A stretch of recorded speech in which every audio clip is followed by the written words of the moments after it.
Welcome back. We have a parenting SOS for you on this Wednesday morning. And it has to do with, well, I guess we could call it parent shaming, maybe being judgmental of others' parenting styles. And Darcy Walker, a psychologist at Core Parenting, is back with us this morning to address this subject. I mean, it can be simple things like, Darcy, you know, at the grocery store, maybe questioning the way somebody does something when their child's throwing a tantrum, or, you know, what classes you choose to put your child in. And so what's your first bit of advice about dealing with this? My first bit of advice is just to know your family and know your kid. And at the end of the day, we are parenting for our children, not for everyone else. And so to really keep telling ourselves that and focusing on what's most important and not the opinions and thoughts of everyone else. So with that said, which I love everything you just said, by the way, do you find most of us tend to follow the example that was set by our own parents? Is that a true statement, do you find, or not at all?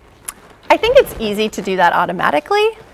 I think a lot of us are trying to be intentional and thoughtful about our parenting. And I think that's even more true today than ever, maybe because of social media and all of the constant feedback that we're getting and how we're watching everybody else and their parenting. People are thinking more about it. Do you think it actually makes parents give pause, maybe feel very self-conscious? Does it have actual psychological effects maybe on parents? I think it's making it so much harder because we're constantly seeing very curated pictures of what everybody else is doing, and all of that social media leaves out real life. So we are extremely judgmental of ourselves because real life is boring and messy and kids are crying and that's normal, and we're feeling, I think we're more judgmental of ourselves than other people are judgmental of us. And you compare.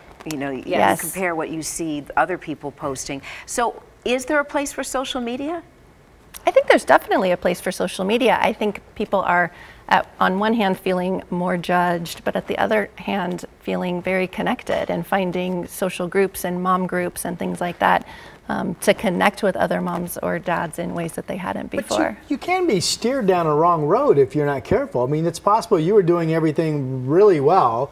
You read something online, you think, oh my goodness, and you go another direction. Yeah, parenting is so hard, and we're all just doing the best we can. And so it's so easy to want to change course or compare ourselves to other people, and we think that what we're doing must not be right if somebody else is doing something else. What's your opinion about posting pictures of your children? Good question. Oh, that's a heated topic. I think that's a whole nother segment, honestly. I know that, for example, my kids are adamant against me posting pictures. They don't want their pictures on any kind of social media. And so at some age, we have to respect their privacy. Why? I think being really aware that you can't, so proud. you can't ever take it back. Those pictures are out there, and they're aware that our friends are viewing them once they start to understand what social media Well, no, I was means. just curious. I was surprised that they were that adamant about their pictures not being that surprises very me. private, and they don't. Occasionally, they'll say, "Mom, post that picture."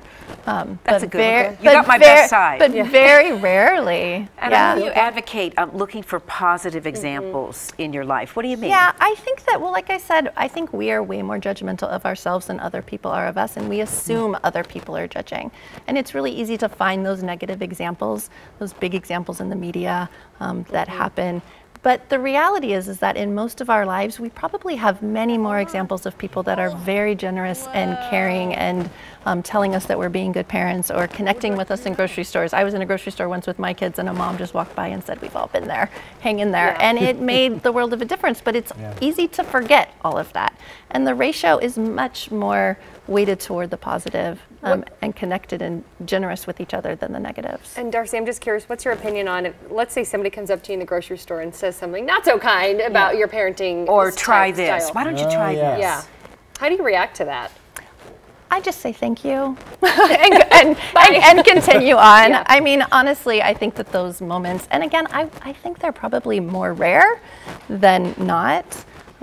But again, understanding that if we all need a little help sometimes, so sometimes we are frazzled in a grocery store, and having somebody come up, they're probably coming up with the best intentions of being helpful, and it may not be the right thing for our family or the way that we want to parent our kid, and we can remember that inside, but also to lead with generosity. And you know, flip it around sometime. Walk up to someone and say, "Your child is so well behaved. Yes. You must be doing a wonderful job." Yeah. Can't say it ever happened to me along the way, but it would have been Well, nice. you did a wonderful job. I found Dr. Walker to be very calming, and for that I say thank you. Yes, thank you so much, Thank Darcy, you. for Nice coming by. being here. Nice to Thank see you you. again.